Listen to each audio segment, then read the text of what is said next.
à notre image, il faisait allusion aussi qu'ils étaient les pères, les fils, donc ils étaient à trois. On est bien d'accord que si je suis seul, que je veux faire quelque chose, je dis, je vais consulter mon téléphone. Mais si je dis, nous allons consulter mon téléphone, c'est-à-dire j'ai d'autres personnes avec moi. Alléluia. Et c'est ce qui s'est passé le moment de la création. Et comme j'ai souvent l'habitude de le dire, l'homme a été créé en 3D. Tu as été créé en 3D. Lorsque Dieu dit, faisons l'homme selon notre ressemblance, c'est-à-dire, chacun de nous ici a son visage. C'est vrai que moi, je ressemble beaucoup à ma mère, mais on ne se ressemble pas. On ne se ressemble pas.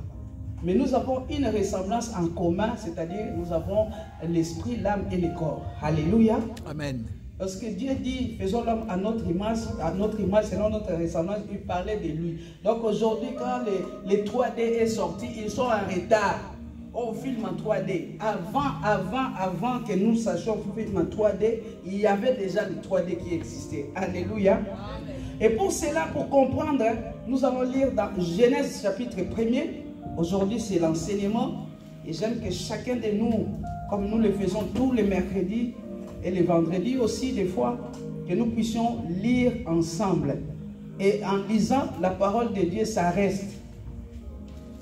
Genèse chapitre 1er, verset 26. Nous allons commencer par la...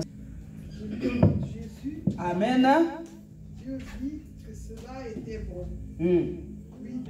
Nous voyons, lorsqu'on parle de la ressemblance, Dieu nous a créés selon sa ressemblance. Il dit, faisons l'homme à notre image, selon notre ressemblance, et qu'il domine sur les poissons de la mer, sur les oiseaux du ciel, sur les bétails, sur toute la terre et sur tous les reptiles qui rampent sur la terre. Bien aimé, il faut savoir une chose, que Dieu règne. Jésus-Christ domine sur tout. Et Jésus-Christ en toi nous a donné ses pouvoirs. Alléluia. Il faut savoir une chose que, voyez-vous, même aujourd'hui, si tu t'hasardes dans la forêt, que tu croises un lion ou un léopard, tu peux dompter les lions et les léopards par ton regard. Alléluia. Parce que tout pouvoir nous a été donné. Et on parle du léopard, le léopard n'attaque jamais en face. Le léopard attaque souvent par derrière.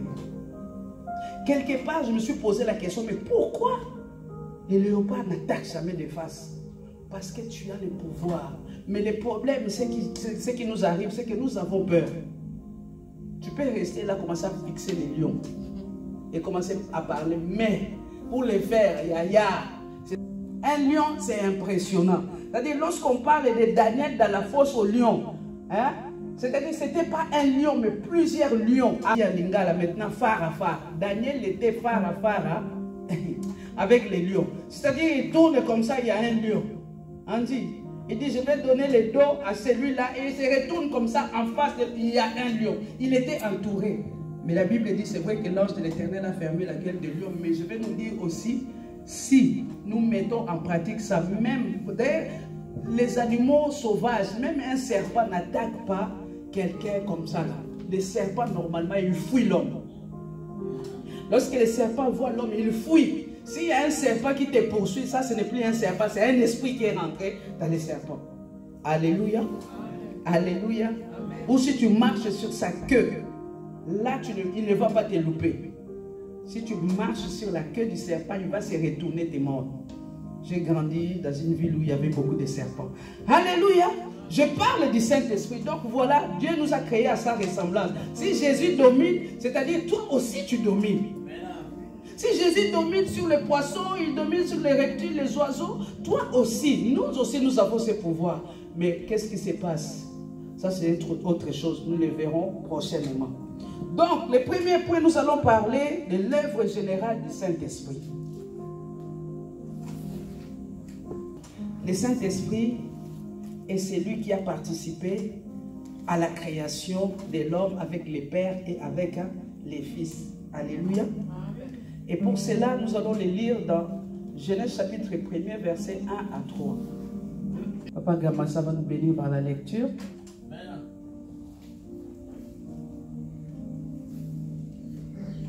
Nous voyons l'œuvre du Saint-Esprit. La Bible dit l'Esprit de Dieu se mouvait sur les eaux. Le Saint-Esprit tournoyait sur les eaux. C'est-à-dire, il y a beaucoup aujourd'hui, ce qu'on appelle les érudits ou ce qu'on appelle, il y a des gens maintenant qui cherchent à tordre l'essence de la parole de Dieu. Bien aimé, ce que la Bible n'a pas écrit, ne cherche pas à comprendre. Alléluia. Ce que la Bible n'a pas écrit, ce qui n'est pas écrit, si Dieu ne te révèle pas, ne cherchons pas. Aujourd'hui, il y a tellement des enseignements bizarres qui font perdre beaucoup d'entre nous. Quand la Bible dit que la terre était informe et vide, cela veut dire, avant il y avait déjà une autre terre et il y avait des cieux. Tohu Bohu qui a fait que la terre est devenue informe et vide. Mais ne cherche pas. Quand j'étais enfant, je me posais souvent la question, je disais, ah, mais bon, mon père a son père, c'est mon grand-père. Bon, j'ai connu mon grand-père paternel. Bon, mon grand-père avait aussi son père. Donc, c'est mon arrière-grand-père. Bon, mon arrière-grand-père avait aussi son père. Et mon arrière, tu vois, j'ai remonté comme ça, j'ai raisonné comme ça quand j'étais enfant. Mon père avait son père avait son père, les pères de mon père avaient son père, les pères du père du père, les pères. Après tu remontes, tu arrives jusqu'à Abraham. Après tu remontes, et quand j'arrivais au point où je disais, bon, Dieu maintenant. Aïe, alléluia. Dieu est incréé. Il n'a pas été créé. Il existe par lui-même. Voilà pourquoi on dit il n'a ni commencement ni fin. Alléluia. Il n'a ni commencement ni fin. Je reviens à ce que je disais ici. L'Esprit de Dieu se mouvait sur les eaux. L'Esprit de Dieu tournoyait sur les eaux. Et la Bible déclare qu'il y avait des ténèbres. Il y avait des ténèbres sur la surface de la Bible. Et l'Esprit de Dieu se mouvait sur les eaux. Bien aimé. L'œuvre du Saint-Esprit, il vient pour créer, il vient pour apporter la lumière. Voilà pourquoi lorsqu'on va dans l'évangile de Jean chapitre 3, Jésus dit à Nicodème, si quelqu'un est né d'eau et d'esprit, il ne pourra hériter les royaumes des cieux. C'est-à-dire, si le Saint-Esprit n'est pas en toi, tu es entouré de ténèbres. Est-ce que quelqu'un comprend ce que je dis ce soir? Amen. Si l'Esprit de Dieu n'est pas en toi, si tu n'es pas né de nouveau, c'est-à-dire tu es entouré de ténèbres. Quand on parle de ténèbres, ce n'est pas les ténèbres que nous voyons, non, on était la lumière. Non, non, non. C'est sur le plan spirituel. Alléluia. Lorsque Dieu a créé l'homme, voilà pourquoi Job dira, l'Esprit de Dieu m'a créé, l'Esprit de Dieu m'a formé, et le souffle du Tout-Puissant me fait vivre. C'est le Saint-Esprit qui nous fait vivre. Parce que lorsque Dieu a créé Adam, souvenez-vous, Adam n'avait pas de souffle. Il fallait que Dieu souffle à Adam pour qu'il devienne une âme vivante. Ça, vous connaissez? Oh. Amen. Oh. Alléluia. Il faut lire la Bible pour comprendre. Quand Dieu a formé Adam de la terre, Adam ne réagissait pas. Et la Bible dit que Dieu a soufflé pour que Adam devienne une âme vivante. Alléluia. Ça, nous allons le lire dans les livres de Job, chapitre 33, verset 4. Job, béni par la lecture, c'est les versets que je viens de lire. Je lis au nom de Jésus. Amen. Lorsqu'on parle du souffle, bien aimé, c'est ce qu'on appelle les rouas. Rouas. R-U-A-H, c'est le souffle de Dieu. Alléluia. Roua, c'est le souffle de Dieu. C'est le souffle de Dieu qui nous anime. C'est le souffle de Dieu qui fait que nous soyons des âmes vivantes. Voilà pourquoi, ça sera encore un autre enseignement. Il faut savoir qu'il y a 3 sortes de morts. Il y a 3 sortes de morts. Il y a la mort physique, où la personne disparaît. Il y a la mort spirituelle. On commence d'abord par la mort spirituelle. Ce qui s'est passé dans les jardins d'Adam. Lorsque Dieu a dit à Adam, les jours où vous mangerez, vous mourrez. Adam et Ève ne sont pas morts physiquement. Mais spirituellement, ils sont morts. Donc, il y a la mort spirituelle ensuite il y a la mort physique et ensuite il y a la mort éternelle. La mort éternelle, c'est-à-dire la séparation de tout. Après les jugements derniers. Nous ne sommes pas là, c'était juste une parenthèse que j'ai ouverte. Lorsqu'on parle de l'œuvre du Saint-Esprit, il faut savoir que dans l'Ancien Testament, le Saint-Esprit venait d'une façon ponctuelle sur un homme, sur les sacrificateurs, sur les rois. Ce n'était pas d'une façon permanente. C'est-à-dire, il ne vivait pas dans l'homme. Il venait pour accomplir une mission. Et lorsqu'il accomplissait la mission, il s'est retiré. Alléluia. Amen. Alléluia. Amen. Parce que dans l'Ancien Testament, il faut savoir une chose, que c'était plus les rois, les prophètes. Et nous allons voir ce que je suis en train de dire. J'aimerais qu'on les lise. Nous allons prendre 1 Samuel chapitre 16, verset 13. Voilà. Tu vas nous bénir par la lecture. Bon, c'est affiché de toutes ces façons. C'est affiché. Ah, tu vois pas. Ah, tu n'as pas tes lunettes. Maman Blandine va nous bénir par la lecture. Nous parlons de l'œuvre de l'Esprit Saint. Et nous voyons ici ce qui s'est passé. Le jour que Samuel est parti pour oindre un des fils d'Isaïe, ce qui s'est passé, la Bible nous dit, Samuel prit la corne d'huile éloignée au milieu de ses frères. La Bible dit, écoutez la suite, l'Esprit de l'Éternel saisit David à partir de ces jours et dans la suite. Alléluia. À partir de ces jours et dans la suite. Il y a un autre exemple aussi. Nous allons lire dans 1 Roi chapitre 19, verset 16. C'est Jean qui va nous bénir par la lecture. 1 Roi 19, verset 16. 1 Roi chapitre 19, verset 16. Yes. Voyons l'œuvre du Saint-Esprit. Comme je disais, dans l'Ancien Testament, il venait d'une façon ponctuelle. Il venait pour accomplir une mission. Alléluia. Et lorsqu'on parle, la Bible dit, tu oindras. Donc l'onction, plutôt l'action de oindre quelqu'un. L'action de oindre avec de l'huile. L'huile, c'est souvent le symbole du Saint-Esprit. Lorsqu'on parle de l'huile, onction d'huile, il y a les vins, il y a l'eau, il y a l'huile. L'huile aussi, c'est un des symboles du Saint-Esprit. Alléluia. Alléluia.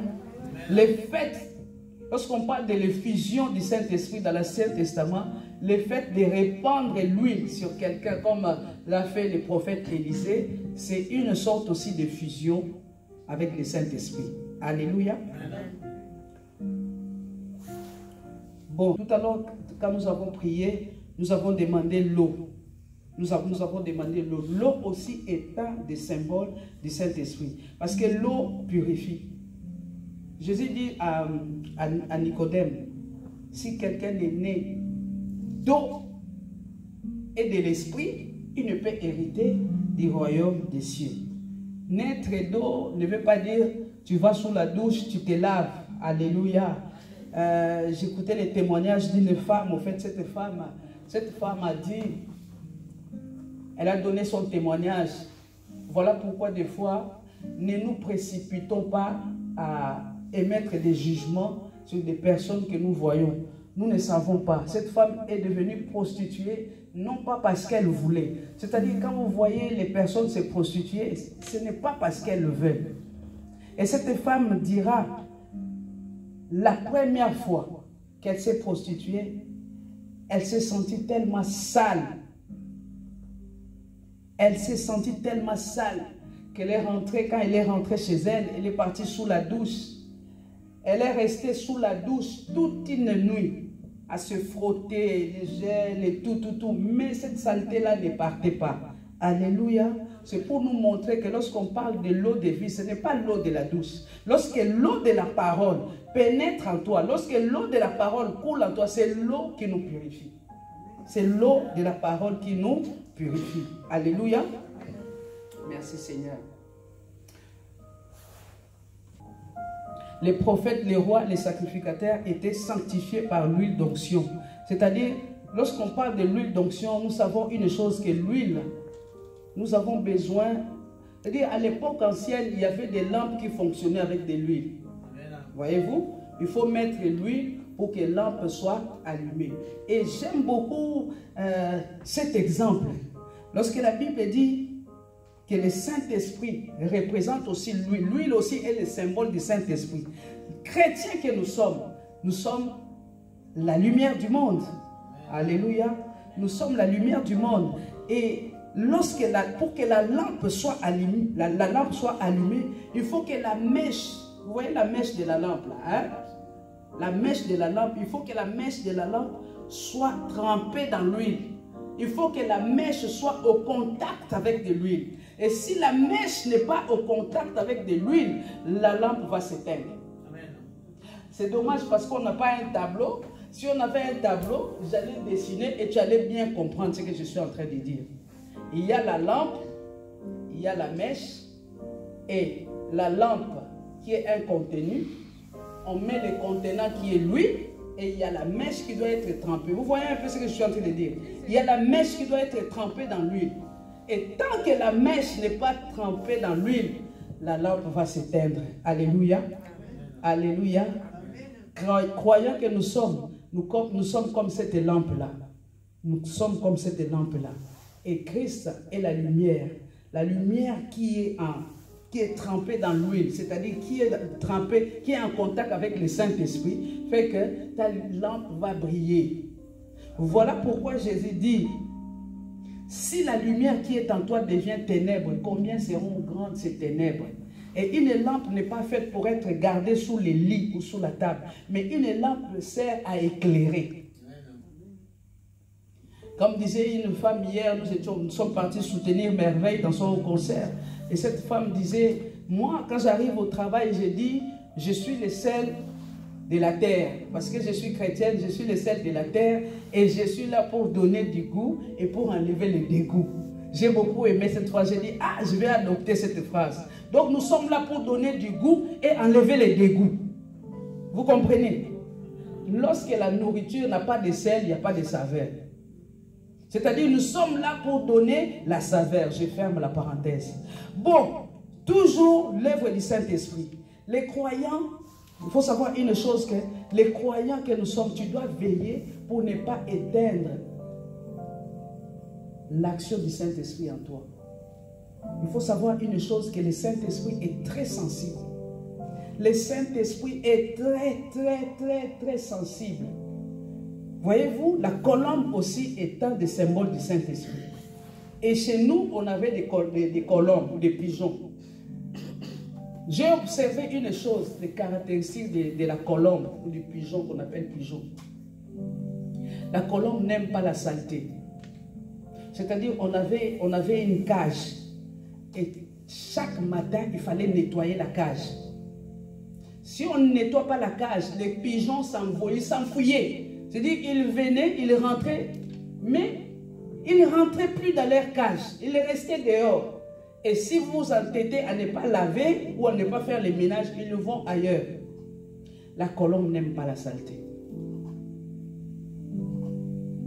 La colombe est très sensible. Autre caractéristique de la colombe, c'est que la colombe est fidèle. La colombe est très fidèle. C'est-à-dire la colombe reste fidèle à son pigeon. Hein? Pigeon c'est masculin, je crois, colombe féminin. C'est-à-dire, si les pigeons viennent à mourir, les couples, toujours en couple. Chez nous, on avait des pigeons. Toujours en couple. Si un vient à mourir, l'autre ne va plus s'accoupler. C'est fini. Elle ne va plus s'accoupler avec un autre pigeon. Un des caractéristiques de la colombe. Très fidèle. Donc, c'est pour la vie. Ils sont en couple pour la vie. Quand il y a mort, quand bien qu'aujourd'hui, oui, bon, je ferme la parenthèse. Parce que c'est très complexe, l'histoire des divorces, des remariages. Aujourd'hui, c'est très complexe. Je préfère fermer la parenthèse. Alléluia. Je disais, la colombe est très fidèle. Il faut faire très attention de veiller à ne pas éteindre l'Esprit de Dieu. L'Esprit de Dieu peut se retirer lorsqu'il y a la saleté, comme l'exemple que j'ai donné par rapport à la colombe. Maintenant, dans le Nouveau Testament, il faut savoir une chose. Nous allons lire dans le livre de Luc, chapitre 23, au verset 45. Luc chapitre 23, verset 45, c'est à qui de lire? Je crois que c'est à maman Olivia. Luc chapitre 23, verset 45.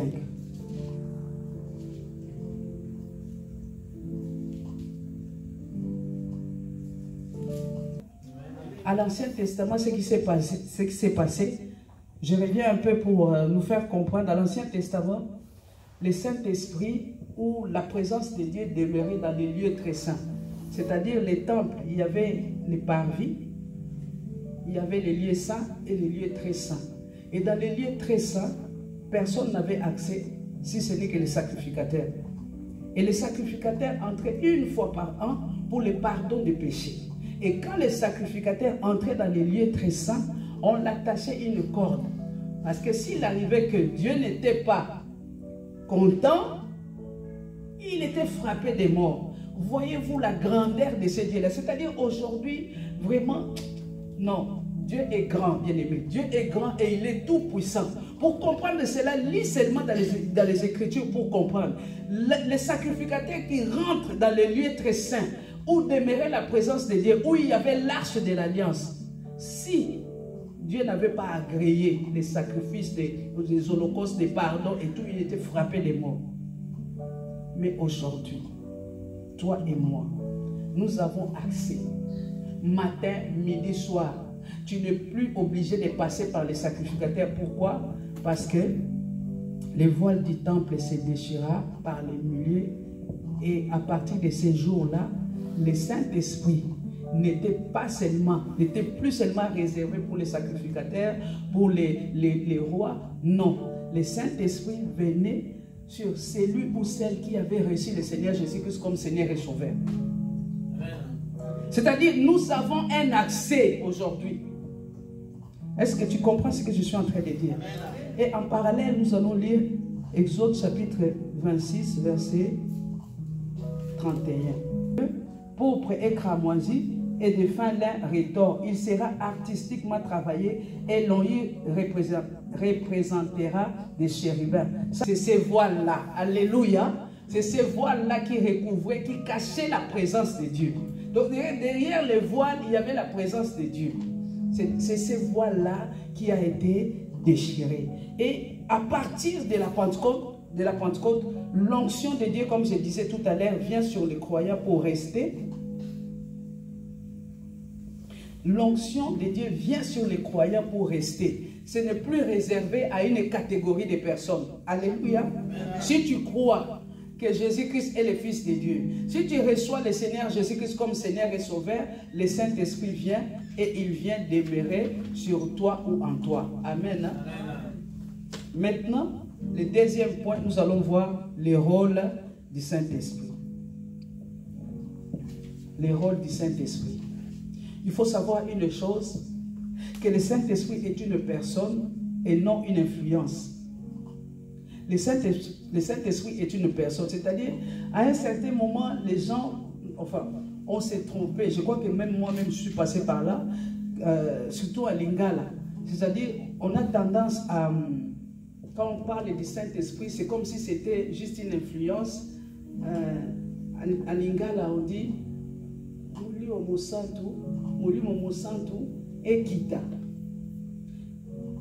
on dit Moli Momosanto Ekita, c'est comme si ce n'est pas une personne. Parce que quand je parle de que maman Olivia vienne, maman Olivia Aya, en Lingala, maman Olivia Aya, que maman Olivia vienne, je parle d'une personne. Mais quand je dis maman Olivia Eya, c'est-à-dire tu n'es plus une personne. Vous comprenez ce que je suis en train de dire? Et souvent dans les prières, surtout à Lingala, donc on met, il y a une confusion. Mais ce soir, je vais nous dire, bien aimé, que le Saint-Esprit n'est pas une influence, mais le Saint-Esprit est une personne à part entière. Parce que le Saint-Esprit a des sentiments. Le Saint-Esprit est très sensible, comme je disais. Le Saint-Esprit a sa propre volonté. Alléluia. Et pour comprendre cela, nous allons lire dans Romains chapitre 8, verset 26 et Romains chapitre 8, verset 16. Il est une personne. Comme Jésus est une personne, comme Dieu le Père est une personne, le Saint-Esprit aussi est une personne. C'est bien, la sœur Amande, prochainement, de prendre les notes. C'est comme ça que tu vas grandir. Oui, c'est bien. Mais après, même à la maison, prends des notes parce que tu ne vas pas rester tout le temps devant l'écran. C'est bien d'avoir un cahier et avoir des notes. Vous voyez ce que je suis en train d'enseigner aujourd'hui, c'est des notes. Parce que moi aussi, j'ai été enseigné à l'école biblique, j'ai pris des notes. J'ai aussi les syllabus que je t'ai donné là, sur la nouvelle naissance, mais j'en ai plusieurs. La nouvelle naissance, l'homme en 3 dimensions, le Saint-Esprit, donc j'ai tout. Mais je prends des notes. Alléluia. Romains chapitre 1. Voilà. C'était à qui de lire, Papa Gamassa? Amen. Hein? Amen. Nous voyons que le Saint-Esprit est une personne. Romains 8, 16. Amen. Hein? Voyez-vous, ce qui nous montre que le Saint-Esprit est une personne. Parce que si ce n'était pas une personne, une influence ne peut pas venir t'aider.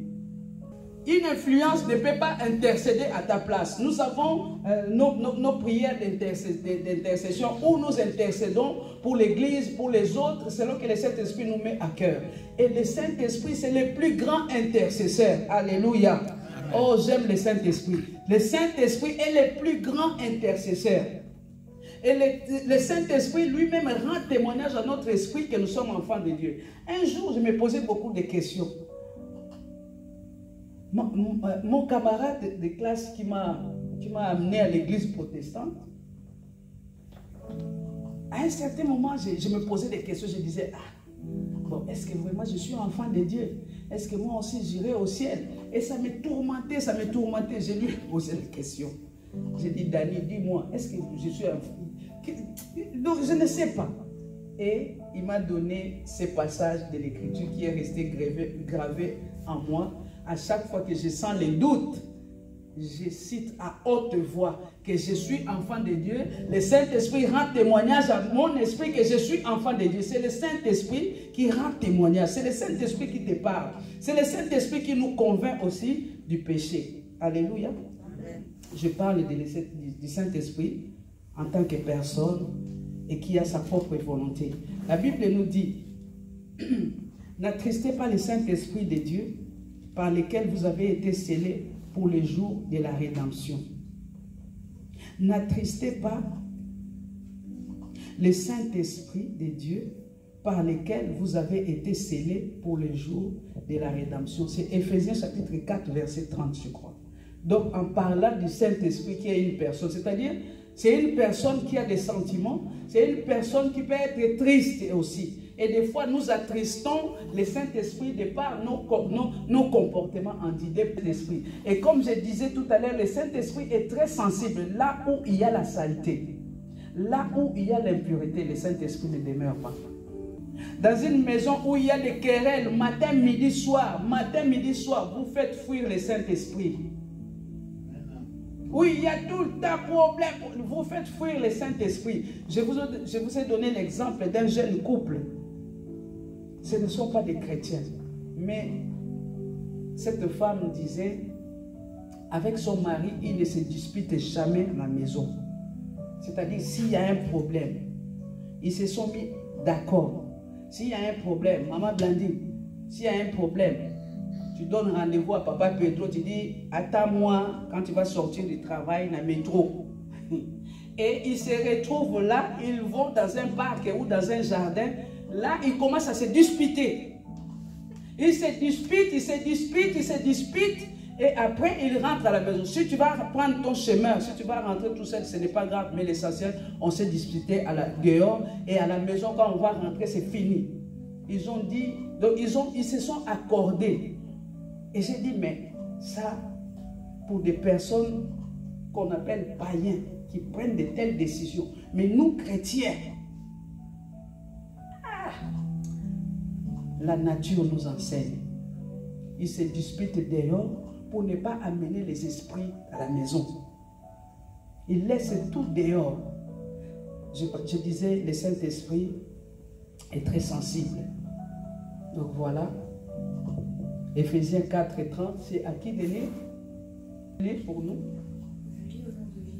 Amen. Le Saint-Esprit a des sentiments. Le Saint-Esprit, on peut attrister le Saint-Esprit. Voyez-vous, ça c'est des points que tu peux noter pour ta méditation personnelle. Et poser la question, comment je peux attrister le Saint-Esprit? Alléluia. Ça c'est quelque chose d'individuel. Comment je peux attrister le Saint-Esprit? Et si tu te mets en prière, le Saint-Esprit va te révéler.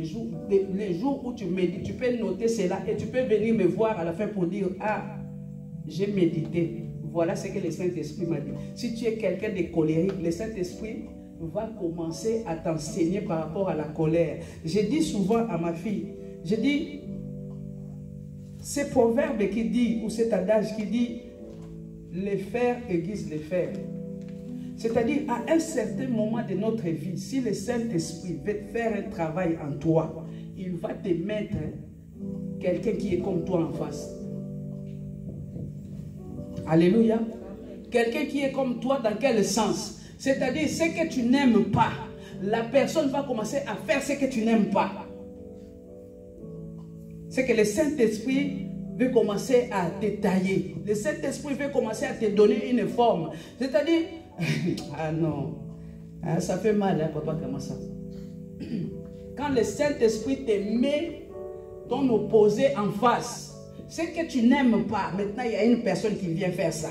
C'est comme s'il faisait exprès. Mais si tu es un homme spirituel, tu vas comprendre que non, le Seigneur est en train de faire un travail à moi.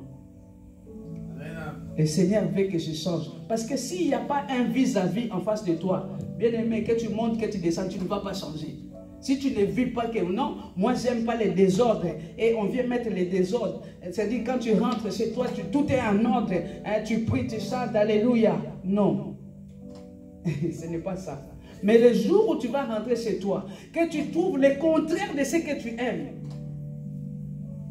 Je ne sais pas si tu vas commencer par célébrer le Seigneur ou si tu vas commencer d'abord par t'énerver. Alléluia. C'est ça le Seigneur, c'est ça, les fers aiguisent les fers.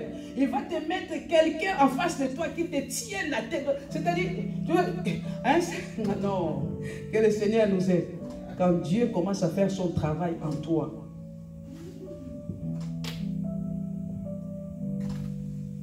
Quand la Bible dit, tous genoux fléchis dans les ciels, sur la terre et sous la terre. Vous croyez que pour fléchir les genoux, c'est facile? Hein? C'est-à-dire tu viens seulement parce qu'on a dit tous genoux fléchis à les yeux fléchis. Pour fléchir, c'est un combat. Hein? Des fois, dans la délivrance, tu vois la personne, ou bien il résiste. Mais jusqu'à la fin, il va céder, il tombe, il fléchit les genoux. Les fers aiguisent les fers. Les fers aiguisent les fers. Je t'esprit. Il faut savoir une chose, que c'est le Saint-Esprit aussi qui distribue les dons. Quand on parle du don, les dons de l'esprit, les dons de prophétie, les dons, nous verrons ça prochainement.